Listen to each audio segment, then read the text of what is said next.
Hey, my name is JobbytheHong. The very thought of you feels like fantasy. Specifically, the MetaGate G05 Red Fantasy, a third-party version of the triple-changing Decepticon fembot Shatter from the Bumblebee movie that everyone loves. It was fine.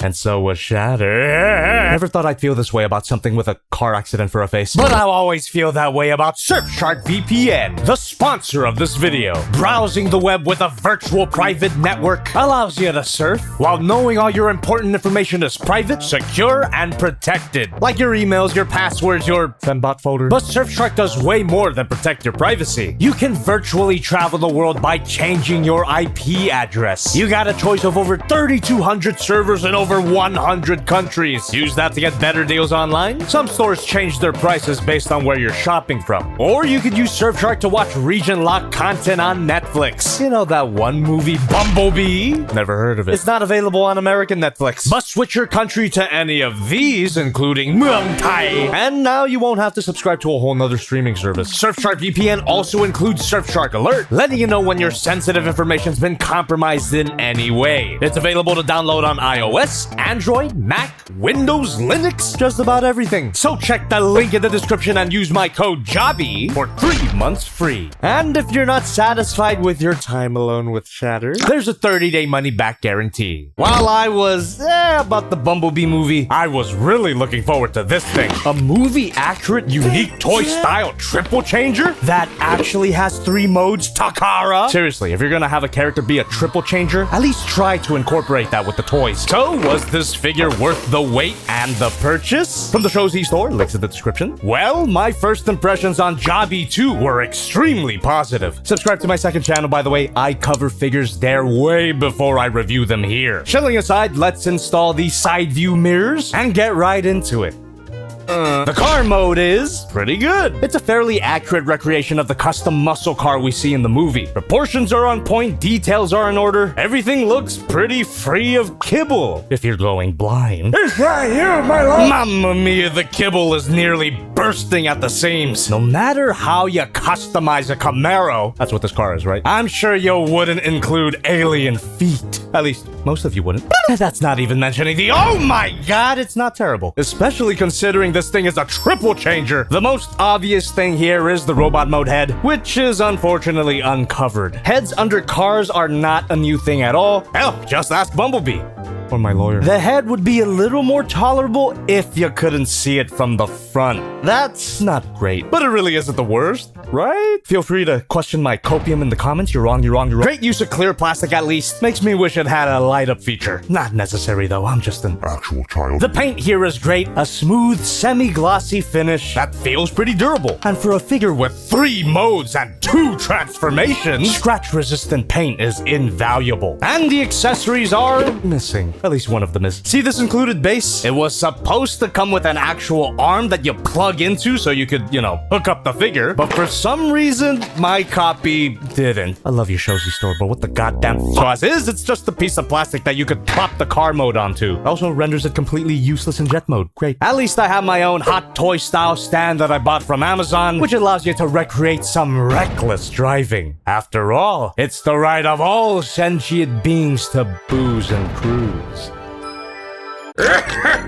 Hell yeah, brother! I need to speak with my lawyer. And her other accessories are a bunch of weapons that you can combine and attach to the trunk. Always love me some weapon storage, but it doesn't plug in that great. Fortunately, the car mode itself holds together really great. The kibble may be bursting at the seams, but at least those seams are tabbed in and secured by plenty of pegs. Hefty and a bit cold. And even with all of that so close to the ground, she rolls really well. She also scales really well. Look, I've been doing this for almost a decade. Forgive me if I don't have a good segue to the size comparison. Here's Figma-matic Economy, Hiya Toys Godzilla, the Transformers Masterpiece MP10 Optimus Prime, and the Transformers Masterpiece MP45 Bumblebee. Since I haven't opened up any of my Bumblebee movie Bumblebees. But this guy's got enough mechanical bullshit to qualify as a movie design. Speaking of mechanical bullshit, let's bring out these beautiful paper instructions. Oh my god. And get right into her first transformation.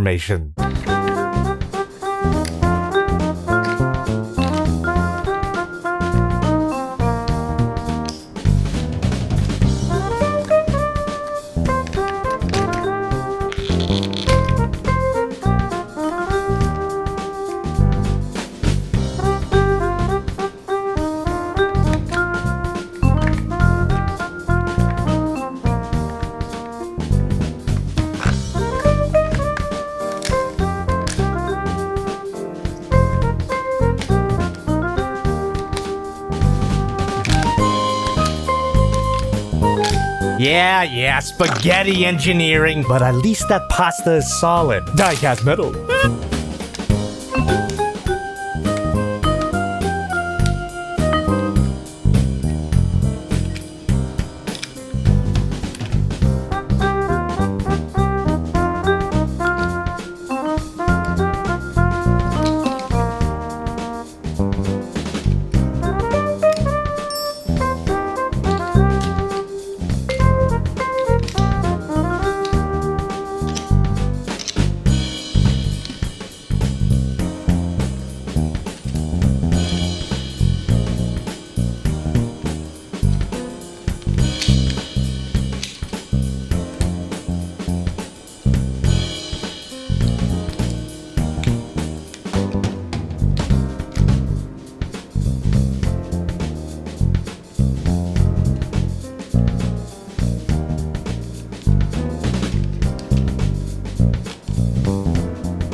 And the arm cannon doesn't go anywhere, great. And here we have the jet mode. What a surprisingly smooth process. It was a bit of a struggle the first time, of course, but following the mostly clear instructions, keep the feet folded down, not up, and manipulating my loving audience. The solid struts and tight tabs made for a pretty pleasant process that I did live on my Just Playing stream. Subscribe to Jobby too. Just took a few hundred attempts for the process to really get stuck in my burning memory. And all that time fondling this figure was worth it. Don't get me wrong, this thing does not look awful, but with the amount of kibble that you could see throughout the entire mode, not just the underside, it's kinda stretching the very meaning of mode. It only looks truly complete if you view it from the very top. But even with this extreme case of cardboard engineering, it still reads as a jet. The silhouettes there, crucial details are accounted for. Heck, there's even an opening cockpit to sell this mode even more. If anything else, it's a lot more convincing than MetaGate's previous attempt at a triple changer. That is barely a helicopter, bruh. And even if it doesn't look complete, it definitely feels complete. Surprisingly so, since not everything plugs in. That would be an unforgivable sin, but this figure passes the whoosh test. It's all good. And what I mean is that there's enough solid panels here that tab into each other to keep the whole mode together as you're playing with its posability. Hinge joint and rotation at the landing gear. Die-cast metal, by the way. And I guess you could count the exposed head as posable landing gear, which would just tab in. As for the size, is it just me, or did this thing get significantly bigger? That shifting is real. Size comparison time again. Here's Monica, Godzilla, Prime, and B. So the jet mode is flawed, more so than the car mode, but at least it still looks like a jet and is weirdly fun to play with. No idea if it's movie accurate though. Not my fault that this thing shows up for like 1 second in the movie. Why? We can talk more about movie accuracy when we get into...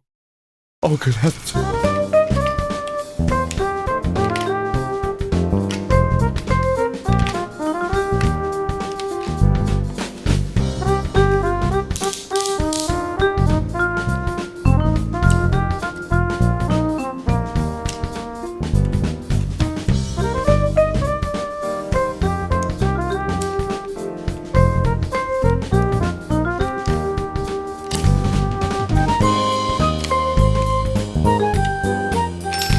You could keep the landing gear out if you're into that. Boy, yoy, yoy.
And here we have the robot mode. Another smooth transformation process. Even easier to get this thing from jet to robot than it was for car to jet. And my goodness gracious, the results are amazing. Borderline perfect recreation of how she looked in the movie. I mean, that head sculpt is spot on. Should have had a light up feature. Just a shame that her paint got kind of scuffed during the transformation, but I assure you that was a skill issue. You could just hear the sultry tones of Angela Bassett violently interrogate me, mother. I wish I was normal. But how could I be when her proportions are so...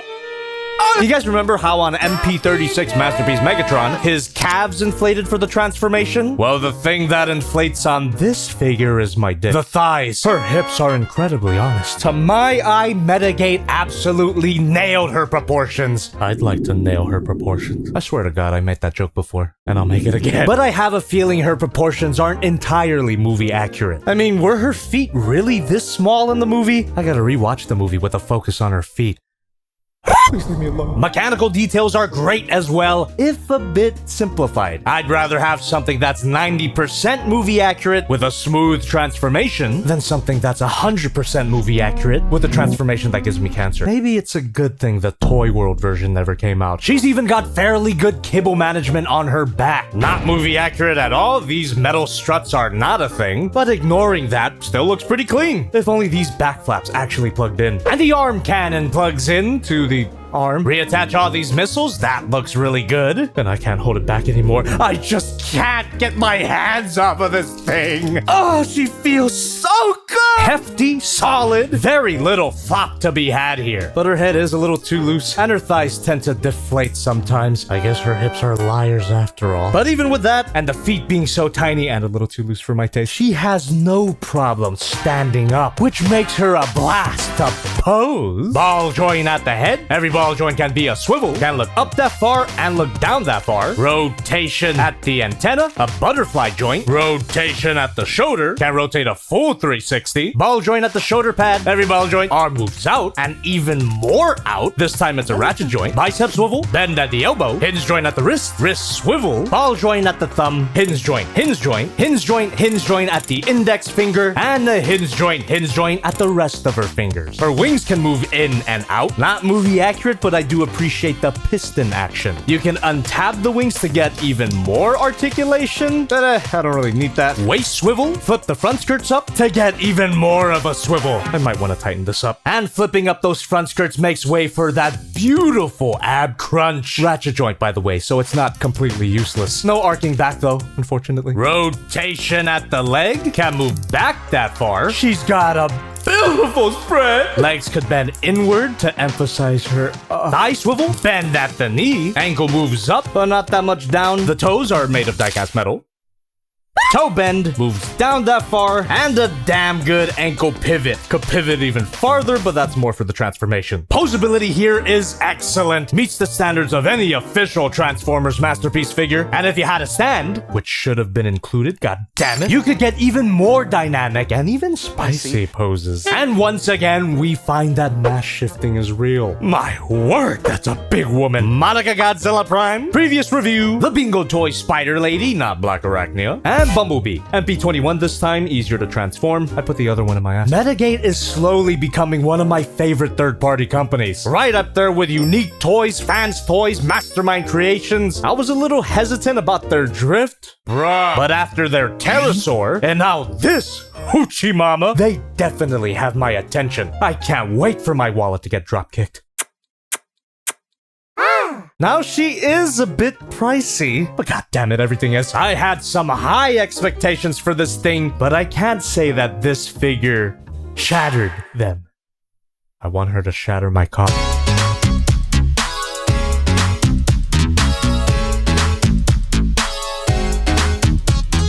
Hey, my name is Jobby, and have you heard the good word of our Lord?